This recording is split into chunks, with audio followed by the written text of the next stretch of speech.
রেমাল তাণ্ডবে দিশেহারা সারা আসাম। ক্রমে দুর্যোগ নগরীতে পরিণত হচ্ছে বরাক উপত্যকা। বিপদ সীমার উপরে বইছে সিংলা সহ বরাকের প্রায় ৯৮% নদ নদী। সিংলা নদীর চোখ রাঙানিতে তটস্থ রামকৃষ্ণনগরের বিস্তীর্ণ এলাকার মানুষ। অত্যন্ত ঝুঁকির মধ্যে রয়েছে একটি মসজিদ সহ শতাধিক বসতবাড়ি।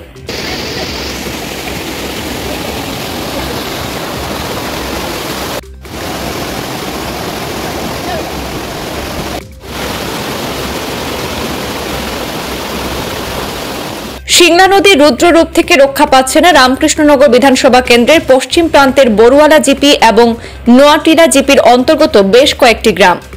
বর্তমানে সিংলা নদীর জল বিপদ সীমার উপরে বইছে। পূর্বাঞ্চল প্রতিদিনের সাংবাদিকের ক্যামেরায় এক ঝলকে দেখে নেব সেখানকার সার্বিক পরিস্থিতি।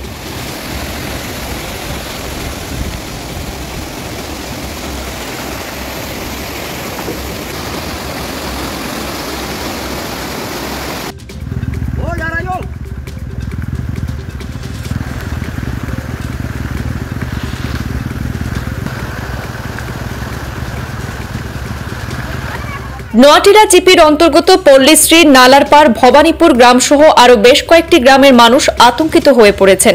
যে কোনো সময় সিংলা নদী ভাসিয়ে নিতে পারে বিস্তীর্ণ এলাকা। প্রশাসনিক তরফে কোনো উদ্যোগ গ্রহণ করা হয়নি। রীতিমতো আতঙ্কগ্রস্ত হয়ে পড়েছেন সেই সব এলাকার মানুষজন। পল্লীশ্রী চৌমাথা থেকে ভবানীপুর গ্রামে যাওয়ার পথ বর্তমান অচলাবস্থায় রয়েছে, কারণ সিংলা নদীর জল বাঁধ অতিক্রম করে চলেছে। পাশে রয়েছে একটি মসজিদ, আর সেই নদীর জল তীব্র গতিতে মসজিদকে স্পর্শ করে যাচ্ছে। শুধু মসজিদ নয়, পার্শ্ববর্তী মানুষের ঘরবাড়িও ডুবিয়ে নিয়ে যাচ্ছে সেই নদীর জল।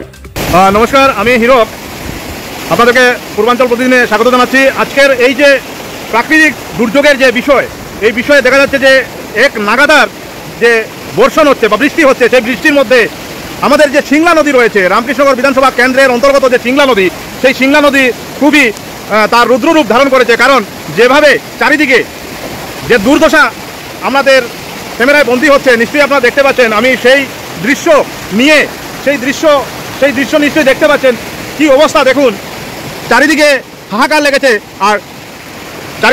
লেগেছে, এবং সেই নদীর পার্শ্ববর্তী যেগুলো গ্রাম রয়েছে, সেই গ্রামের মানুষরা ভয়ে দিন কাটাচ্ছেন, কারণ কখন কি হবে কেউই বলতে পারবেন না।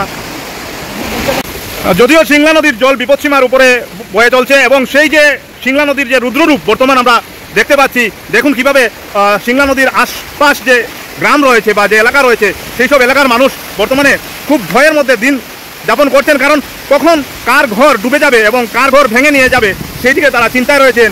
এই যে গ্রাম রয়েছে, এই গ্রাম রয়েছে নালারপাড় ভবানীপুর গ্রাম। এই নালারপাড় ভবানীপুর গ্রামে প্রচুর মানুষ, কয়েক হাজার মানুষ প্রতিদিন এই গ্রামের এই যে নদীর বাঁধ যে রয়েছে, সেই নদী বাঁধ দিয়ে ওনারা চলাফেরা করেন। এবং সেই ক্ষেত্রে এখন দেখা যাচ্ছে যে বর্ষার যে এই যে সময় চলছে, এই সময়ে প্রচুর ক্ষয়ক্ষতির আশঙ্কা রয়েছে। কিন্তু বিভাগীয় কর্তৃপক্ষরা কি করছেন এখনও সরজমিনে নিশ্চয়ই ওনারা কেউই আসেননি। কারণ ভুক্তভোগী যারা জনগণ রয়েছেন, তাদের ভাষ্যমতে আমরা জানতে পারি যে এখন পর্যন্ত বিভাগীয় যারা কর্তৃপক্ষ রয়েছে কেউই সেই জায়গা পরিদর্শনে আসেননি। আমার নাম রাজদীপ তালুকদার। আজ আমরা রামকৃষ্ণনগর কনস্টিটিউয়েন্সির রামকৃষ্ণনগর কনস্টিটিউয়েন্সির অন্তর্গত নোয়াটিলা জিপির ৩ নম্বর ওয়ার্ড নালারপাড় গ্রামে আমরা এখানে আছি। এই গ্রামে আজকাল আপনারা দেখতে পাচ্ছেন, এই গ্রামে হাজার হাজার মানুষের বসবাস। হাজার হাজার ছাত্ররা এই অঞ্চল থেকে বেরিয়ে যায় রামকৃষ্ণনগর বিদ্যাপীঠ, পল্লীশ্রী হাই স্কুল, বিভিন্ন অঞ্চলে বিভিন্ন স্কুলে। কিন্তু আজকে এই যে দুর্যোগ, প্রাকৃতিক দুর্যোগ, কিন্তু আমি বিভাগীয় কর্তৃপক্ষ, জলসম্পদ বিভাগীয় কর্তৃপক্ষ তথা ডিসি মহোদয়ের দৃষ্টি আকর্ষণ করে বলছি, আমরা প্রাকৃতিক দুর্যোগ বলে একটা জিনিস জানি, কিন্তু আমরা এই ব্যবস্থাকে আমরা প্রাকৃতিক দুর্যোগ বলে মানছি না। আমি এই কর্তৃপক্ষের, বিভাগীয় কর্তৃপক্ষের, ডিসি মহোদয় আপনাদের ব্যর্থতা বলে আমরা জনসাধারণ আপনাদের দিকে দৃষ্টি আঙ্গুল করছি।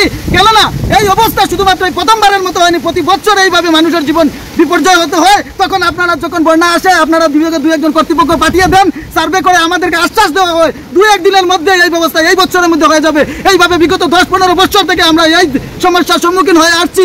দেখা যাচ্ছে প্রত্যেক বছর আমাদের যেমন একটা বার্তাবাজি দিয়ে যাওয়া হচ্ছে। আমি আপনাদেরকে বলছি, আপনাদেরকে দৃষ্টি আকর্ষণ করছি ডিসি মহোদয়, একটা যদি মানুষের জনজীবনের কোনো প্রাণের হানি ঘটে, একটা যদি আজকে হাজার হাজার ছাত্র সকালবেলা এই দিকে বেরিয়ে গেছে, কিন্তু এই বাচ্চারা হাজার হাজার শিশুরা কিভাবে বেরিয়ে যাবে কিন্তু কেউ জানে না। সবাই গার্জিয়ানরা সবাই আজকে ব্যতিব্যস্ত বা চিন্তিত আছে। একটা ছাত্র বা একটা জনজীবনের কোনো যদি প্রাণের ঝুঁকি হয়, তার এটার দায়ভার কিন্তু এই ডিস্ট্রিক্টের ডিপি মহোদয় আপনাকে নিতে হবে। জলসম্পদ বিভাগীয় কর্তৃপক্ষ আপনারা যে বারবার এসে আমাদেরকে বার্তাবাজি দেন, আমাদের সাধারণ জনসাধারণ বলে আপনারা যেভাবে আমাদেরকে বার্তাবাজি দেন, আমরা আর মানবো না। আপনারা বলছি আমরা এটা প্রাকৃতিক দুর্যোগ নয়, আপনাদের দ্বারা তৈরি করা একটা মনোনপাত জনসাধারণের জন্য। আপনারা অতি সত্বর আপনাদেরকে আপনাদের দৃষ্টি একদম বলছি, এই বছর অতি সত্তর যদি তার ব্যবস্থা না হয় আমরা বৃহৎ থেকে বৃহত্তর আন্দোলনে যাব। আজকের দিন আমি একজন শিক্ষক হিসাবে বলছি, আমি স্কুলে যখন যাই প্রাণের ঝুঁকি নিয়ে যাই, কিন্তু আজকে এসে এসেছি প্রাণে কাঁধে। এই যখন শিক্ষা জীবন থেকে চিকিৎসা, আজকে যদি একজন মানুষ গর্ভাবস্থায় গর্ভবতী মহিলা থেকে আমরা কিভাবে নিয়ে যাব? আপনাদেরকে বলছি আপনারা বিভিন্ন অবস্থায় গর্ভবতী মায়েদের জন্য বিভিন্ন কর্মসূচি হাতে নিয়েছে সরকার। আজকে আমার সরকার বিভিন্ন কর্মসূচি হাতে নিয়েছে যাতে কোনো গর্ভবতী মহিলা একটা প্রাণ না হারায়, কোনো গর্ভাবস্থায় কোনো মা সেই জন্য নিজের চিকিৎসার অভাবে প্রাণ না যায়, এইভাবে বিভিন্ন। কিন্তু সেই সুযোগটুকু আমাদের বিভাগীয় কর্তৃপক্ষের ডিপার্টমেন্টের ব্যর্থতার জন্য, অকর্মণ্যতার জন্য আমরা বুক করতে পারছি না। আমি আপনাদেরকে একই কথা বলছি, আমরা প্রায় সময় শুনি আমাদেরকে আশ্বাস দেওয়া ডিপার্টমেন্ট থেকে কিছু সংখ্যক কন্ট্রাক্টর তার পেয়েছে, কাজ পেয়েছে। ওরা কোথায়? ওরা কাজ পেয়ে দীর্ঘদিন বছরের বছর কিভাবে কাজ না করে ওরা থাকতে পারে? আপনারা কি করে কর্তৃপক্ষী যারা আছেন আপনাদের কি কোনো এদিকে সজাগতা নেই? আপনারা এখনো সময় আছে আপনারা অতি সত্বর এই কন্ট্রাক্টরদের বিরুদ্ধে ব্যবস্থা নেন, নতুবা কিন্তু আপনাদের জবাব দিতে হবে। এই বলে আমরা বিশেষ কিছু বলছি না। পরিশেষে আমরা একটাই কথা বলবো, অতি সত্বর আপনারা ব্যবস্থা করুন, নতুবা এই অঞ্চলের মানুষ আর ঘরে বসে থাকবে না। বৃহৎ থেকে আন্দোলনের ব্যবস্থা হবে, যখন গণ আন্দোলন গড়ে উঠবে তার জন্য জবাব দিয়ে আপনার করতে হবে। আমার নাম মাসুক আহমদ। নালার পার জলের তো অবস্থা খুব খারাপ। আমরা নদীর পাড়ে যে আটা ফিরা যান না, এখন নদীর পাড়ে যে আমরা মানুষ আটা ফিরা করতে পারেন না, চলাফেরা করতে পারেন না, এইভাবে জল হয়েছে। আর মসজিদের কেন ভাঙে আর গিয়া মসজিদের কেন বেজান জল, মানুষ আসা যাওয়া করতে পারেন না। ছোট বাচ্চা একটা সকালবেলা নদীতে বাঁচিয়া গেছে গিয়া, আমি আনিয়া দিছি তারে।